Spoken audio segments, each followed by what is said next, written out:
Hello everybody, you have tuned in to Eric Jose on Making a Murderer on YouTube. I cover virtually any aspect of making a murderer. I go over the evidence, the documents, the photos. So if you like, stay tuned, and in the future I'll have many more videos besides the one you're about to see. Hello folks, hey, back with part 2 of my call with Mr. Capaldi. We talk about Len Kachinsky and various other things, so here it comes. Enjoy. And this is a this might be a very, very sensitive subject, and let's just put it under the heading of ineffective counsel. Okay. There's obviously, as we know, somebody that's been in contact with us who is absolutely adamant that you know, and I can see where Chad's coming from with this, that you know, we seem to think that Strang and Butin did the best they could, which they might have done, but at the end of the day, they were still in sort of cohorts with the state, and it was very much a case of the case went the way it was meant to do. Yeah. I don't know. It was one of the very first time I spoke with Herman. The one thing he said to me towards the end of the conversation was that and the thing that he disliked most about Making a Murderer was the fact that at the end, towards the end of it, they bring up Sweaty's sexting scandal. Yeah. And I think Robert was kind of taken aback when I said, well, yeah, I agree with you. You know, that in actual fact, in terms of you know, his prosecuting a case in 2007, maybe that, you know, that probably is a bit of a cheap shot to look at you know, his scandal, which was what, 2010, 2011. No. Although obviously from our point of view, we're thinking, well, hold on a sec. If he's doing that in 2010, he's probably been doing that quite a while. Well, it's just it. The whole fact is, women. He was doing that. He wasn't doing it just in 2010. He was doing it leading up to 2010. So that means the Avery trial was in 2007. So Kratz's ethics are completely, you know, wiped out. His ethics are just gone. So in my mind, the unethical behavior that he engaged in with those unfortunate women who were victims of domestic abuse, I mean, it speaks to his character. It speaks to how willing he is to lie, to cover up. It speaks to all those things that they don't want it to speak to. It speaks to that, and it tells us Ken Kratz is not a good guy. He will, you know, he'll sell his own mother to you know, make everybody think he's, you know, the greatest, you know, lawyer, prosecutor, the greatest, you know, human being to ever live, whatever. It's always about him being the best, you know, right? So yeah, it's like I mean, I've had some messages whereby, you know, it's been pointed out that was you know, or is our sort of dislike of Kratz, is it blinding us to the bigger picture, which is that, you know, we should be looking not at Kratz, but much further up the food chain, all the way up to the you know, the general attorney. You know, she seems to be the one behind what's going on here. I've brought up Peggy many times. Oh yeah. And it was to do with another conversation I had with Robert Herman when you know, we were just basically chatting away, and he just came out and he said, Mr. Capaldi, and you know, and he said, look, Mr. Avery will spend the rest of his life in prison. And it was one of these lines where you think, he's either That's either a line that he said that many times. If you say it over and over again, you start saying, like you start convincing yourself. That's right, and a well-rehearsed line.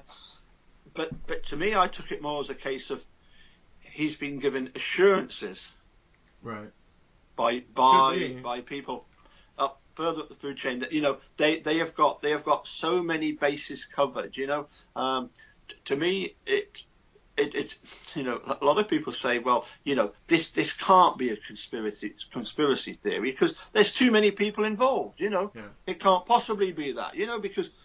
But yes, that is exactly what happens. Yeah. You get one or two people do their little job. There's in my mind there were people that weren't involved in the murder that were definitely involved in the framing. Mm-hmm. Right. Even to likes of Len and Colburn with the key and the bullet in the garage. It was all designed to make it look like Steve. Whoever planted the blood might not be the killer. Yeah, could be. As I was saying earlier, but here's what I was going to say. Hold on. Yeah, carry on. When you talk about Stephen, and you're talking about the higher ups in the state. Yep. You're absolutely right. It goes all the way up because look at Schimmel now. He fought tooth and nail on Brendan. Yeah. Okay. Went to on-bank review. Basically threw a Hail Mary. And it worked. It freaking worked. Hail Marys don't usually work.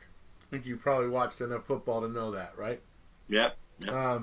So, Schimmel throws the Hail. Here's my thing. If they had let Brendan go. If they had just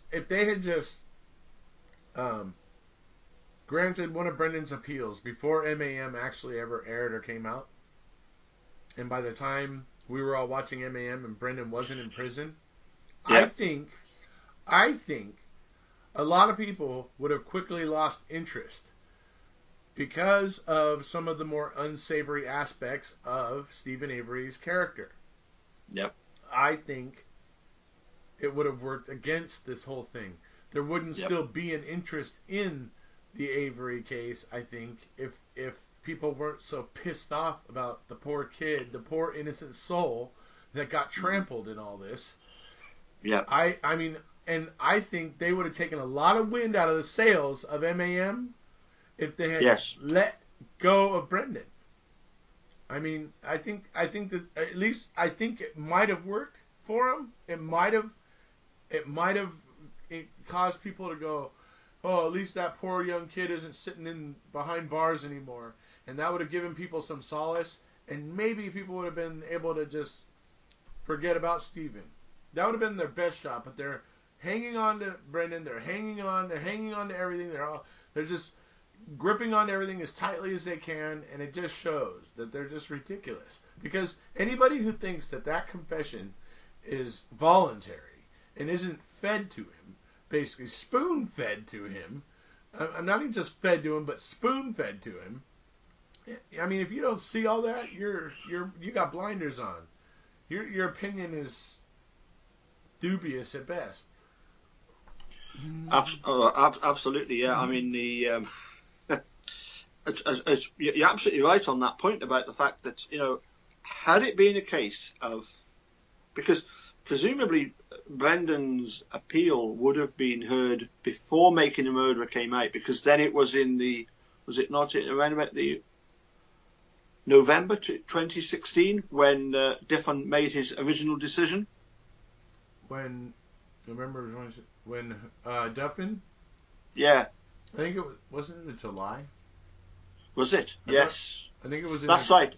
And they had until November, and at the very last day, Schimmel decided to appeal it to the Seventh Circuit. That was emergency whatever motion to block his release and all that. Yeah. Yeah. And as you say, if it hadn't been for Making a Murderer, maybe they would have just said, yes, Brendan, just on you go, just quietly, just you slip out the back door, and we'll and that's when obviously when Making a Murderer came out. Yeah, but I guarantee I guarantee you an Alford plea would have been involved. You think so? I absolutely think so. Brendan's only going to get out clean if, well, the way he's currently going. Otherwise, it would have been the state making a deal with him, going, okay, you know what, Brendan? You got a really good record in prison. They say you're exceedingly benign. You know, we want to give you a chance. You sign this, and it's an Alford plea where essentially it's like he's saying, I did it, whatever. He's basically like copping to the crime so that they can actually have a statement from him that he did it, and he can't go out after, he can't get out of prison and go into court and try to claim that he was innocent and whatever, because they're going to have the paper that he signed where he basically admitted guilt before he got released. So it'll be a contingency of his release that he gives them the leverage to prevent him from coming after them for any money. Yeah.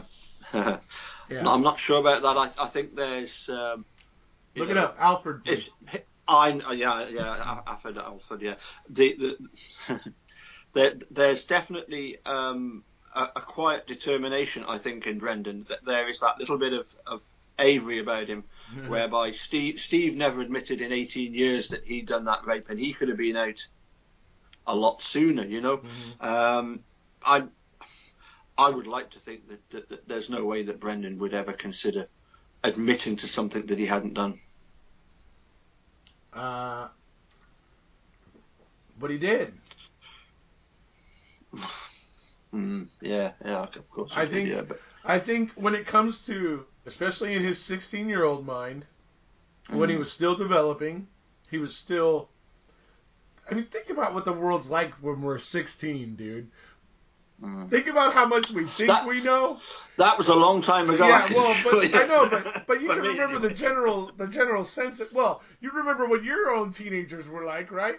So you can remember. It's like what we thought we knew, what we actually knew, and really how a situation like Brendan found himself in with serious investigators coming, at him really pretty intensely, feeding him the things they needed him to say, telling him to be honest over and over again until he repeats them, and things like that. I mean, it's just, you can watch it. It's the way it happens is absolutely, you can see cause to effect all throughout it. Brendan doesn't really offer anything on his own. I mean, the one story that Brendan tells with consistency is the original story where he comes home, he goes home, he plays video games, he talks to Blaine or whoever, and then Bobby goes to work, then he goes over with Steven or whatever, then he comes back home and talks to his mom, blah blah blah. That's the story he tells, and it's the same every time he tells it. That's because he's actually thinking back to the actual thing that happened, and he's remembering the actual events. When he's telling this train wreck that they extract from him in the interrogation room, yeah, it's constantly changing, shifting, whatever, because he's trying to tell them what he thinks they want to hear. He's not thinking about things that actually happened. He's not drawing from actual real imagery, and that's why the stories are so inconsistent. That's just a fundamental fact of evaluating the way that Brendan tells so many different stories when it comes to the interrogation room.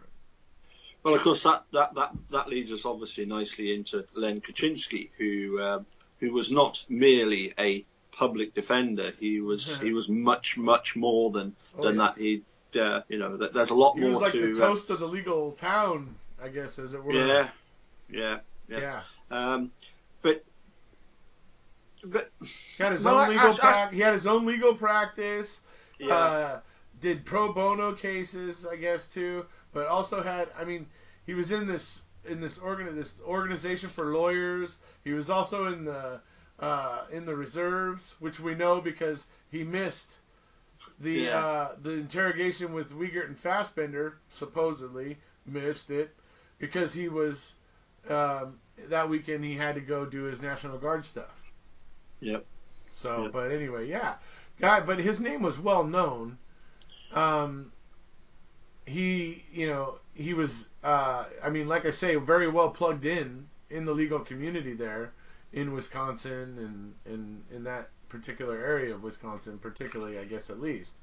And the thing that was weird that I learned recently is that he wanted a judgeship that was actually in the district where Peg Lautenschlager started out as a district attorney.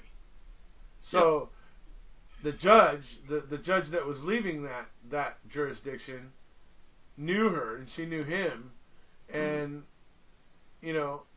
it's possible that she could have asked Len to take Brendan's case, this lowly public defender case. The client doesn't have two nickels to rub together. Convinces him to do it. Why would he want to? He wanted to be a judge. So defending lowly Brendan Dassey was probably not high on his list of priorities. So why would he? Maybe she was telling him, look, if you do this and make sure he, make it look like you're trying to protect him, but whatever, or whatever, and get this kid to whatever. Then I'll maybe put in a good word for you. I mean, it's certainly a possibility because he certainly was not helping Brendan in one bit.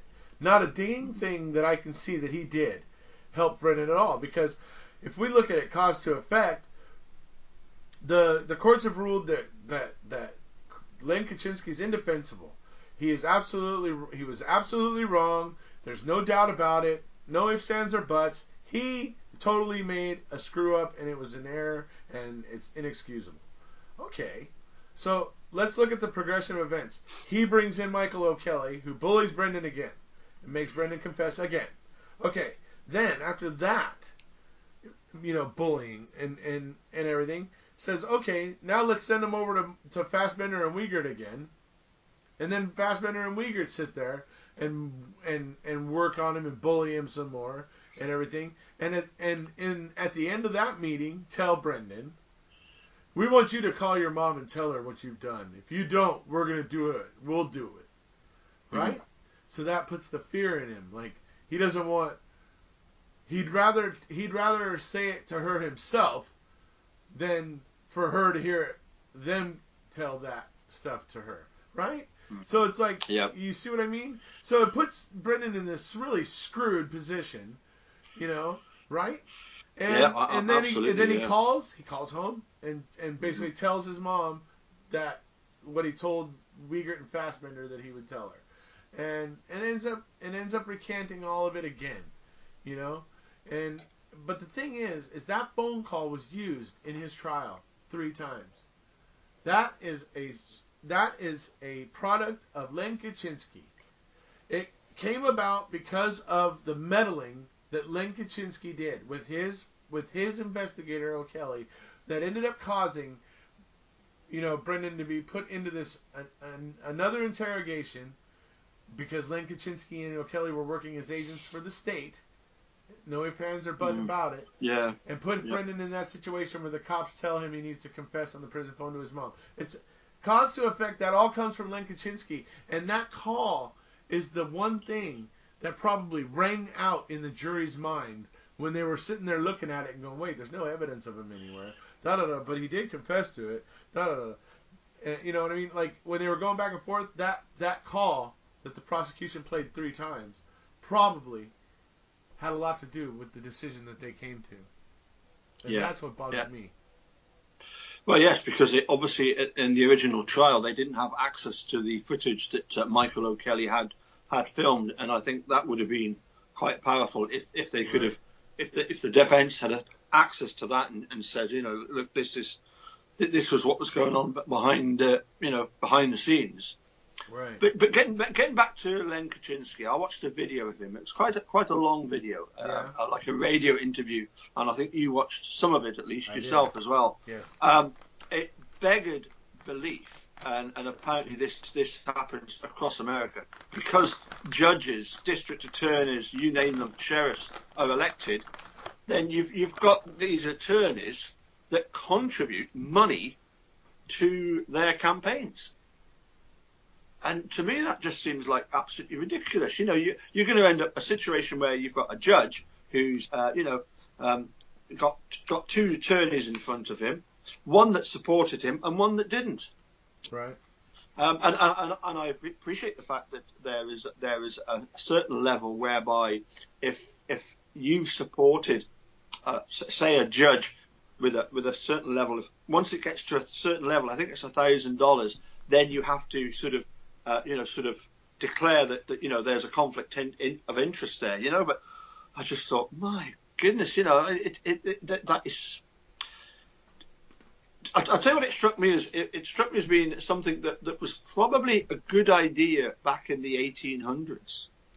Yeah. But in this modern day and age, the whole idea that you've got these elected judges and DAs and sheriffs, I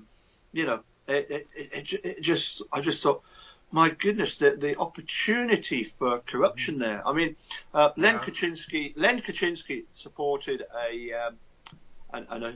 was he a district attorney, or I think he was, called Joe Paulus. He was a keen supporter. Joe Paulus was a very unethical, a bit like Ken Kratz. But I believe when he got investigated, and eventually he got jailed for his unethical behaviour and stuff. But he cut a deal whereby he spilt the beans on some of Peg Landschlager's behaviour, to the extent where Jim Doyle had her offices raided. And apparently this is where this bad blood between, am I right, Jim Doyle and Peg Landschlager? Yep. Yeah. Jim Doyle was governor. He wanted to create a fast track for all these prisoners who wanted to get their evidence tested and see if it could prove their innocence. He wanted to help them. Peg was sitting there going, not my DOJ budget. Oh my God, because that's where all the money would have to come from, and the DOJ would just have been, destitute, trying to pay. I mean, obviously not all 900 would get out, but just imagine if only 40 of 900 get out. Yeah. Imagine how much money that would be, And that's what Peg was looking at, and she was scared. And I get it. I mean, I get it why she was scared. I can understand, but it doesn't make it right. At some point, Wisconsin should have been willing to own up to that. Yeah, look, we made some mistakes. We got to get this correct. We got to get this right. Not, okay, you know what, let's sweep it under the rug and pretend we're doing something about it in the future. Yeah, very much so, yeah. I mean, this is, I suppose, the sad part of all of this, that, if hopefully at some point in the future, Brendan or Stephen are released, exonerated and compensated, who's going to pay that compensation ultimately? It's going to be the taxpayers. Yeah. That's the, some people are of the opinion that, it is just going to take too long. We wait and see what Zellner's working on. Just earlier this evening, I noticed she'd filed for an extension. Yeah. Till I think sometime in May. I'm fine with that. I want her to dot all of her I's and cross all of her freaking T's and make sure it's all perfect. Yeah. So I'm fine with that. She took an extension. Good. Get it straight. Yes. No, it's I've, as I say, I have had a lot of messages to do with everything to do with the particularly Dean Strang and Jerry Buting. And I'll sort of explain a bit about that. in the sense that, you know, were they the effective counsel that really Stephen should have had?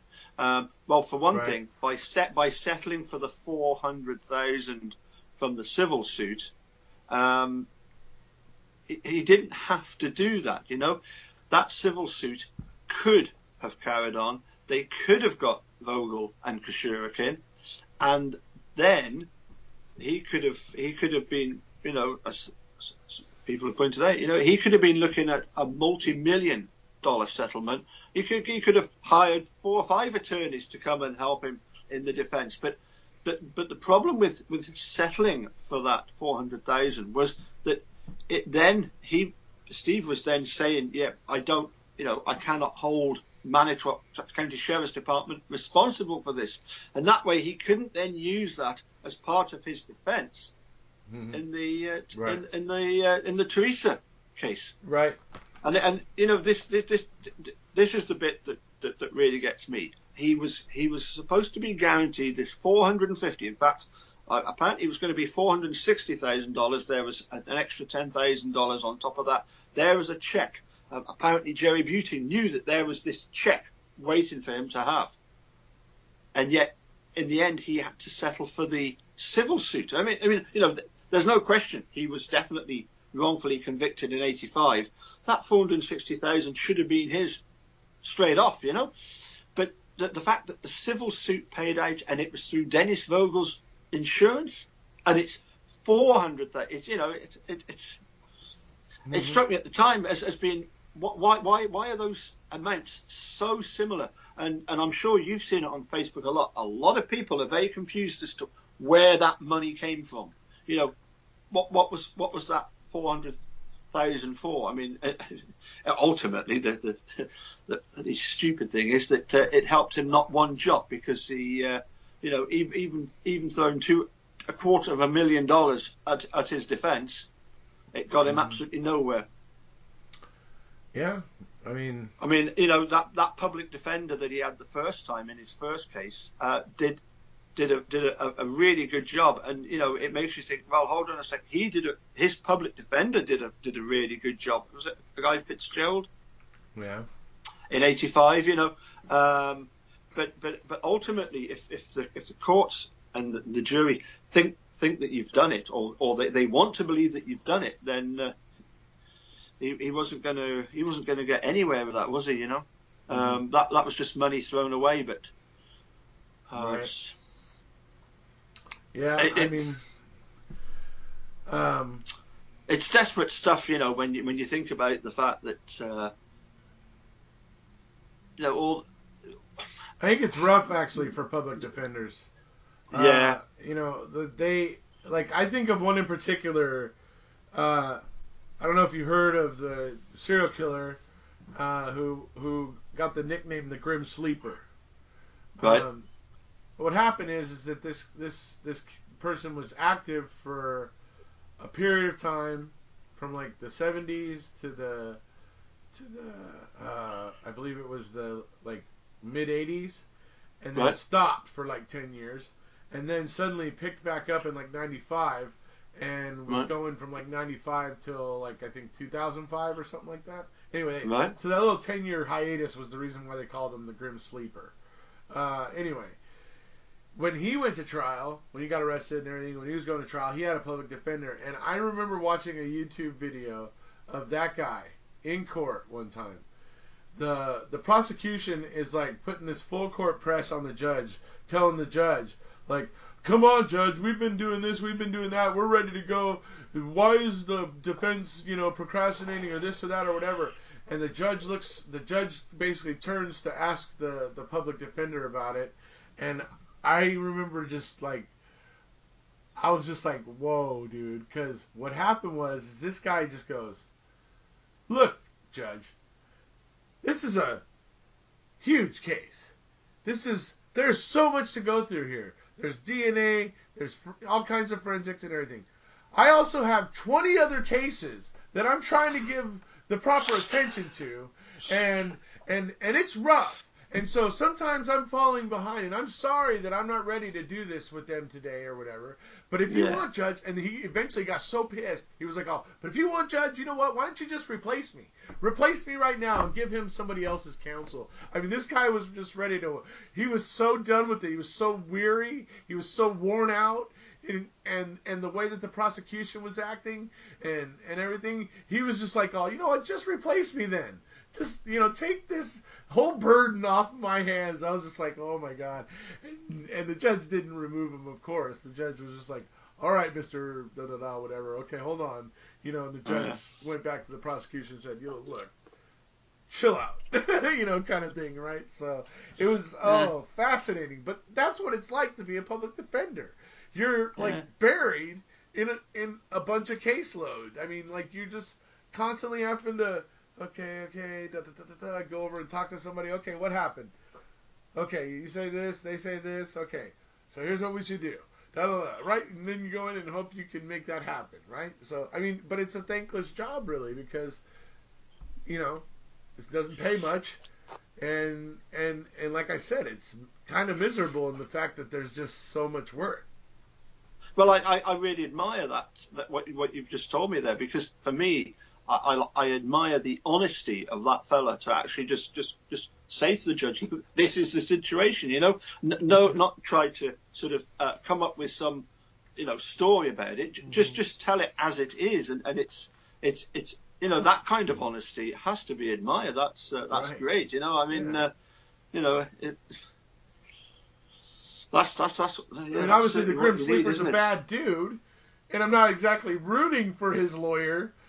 Se, but in this justice system, it's supposed to work a certain way, so I do want his lawyer to be prepared so that he can't say he had ineffective assistance of counsel or anything like that, right? So and the judge probably wanted that too. And that's probably why the judge turned to the prosecution and said, you know what, chill the F out. So... Well, unless you've got anything that you wanted to talk about, I've kind of I've kind of covered everything that I wanted to sort of chat. It's been a while, hasn't it? Tweet about Brendan, talk about Brendan, post about Brendan on your Facebook, people. Talk about Brendan for the next couple weeks, and let's I can't wait to start reading some of these amicus briefs. I'm way excited, but yeah. Let's get out there and make some noise and let people know that there's people out there talking about Brendan and wanting the best for Brendan and hoping that he gets the justice that he deserves. So I just want to encourage everybody to do that. Throughout the world, even here in Scotland. Everywhere, all over the lands. Well, this is the thing that has always impressed me about this, is how it's brought people from all over the world together. Yeah. And, as Mark said, hopefully one day there'll be you, me and him in a bar having a few beers. The cock and bull. But my only concern is trying to lift you from under the table. Oh, yeah. Once we've drunk you under there. Keep dreaming. You're a lightweight. I actually might be. I don't drink like I used to, but I was quite a drinker when I was younger. Okay. Okay. But got a little wiser since then, and so. Yes, yeah. I used to be young and foolish. Now I'm old and foolish. Alrighty, buddy. Well, until next time, my friend. Yeah, take care.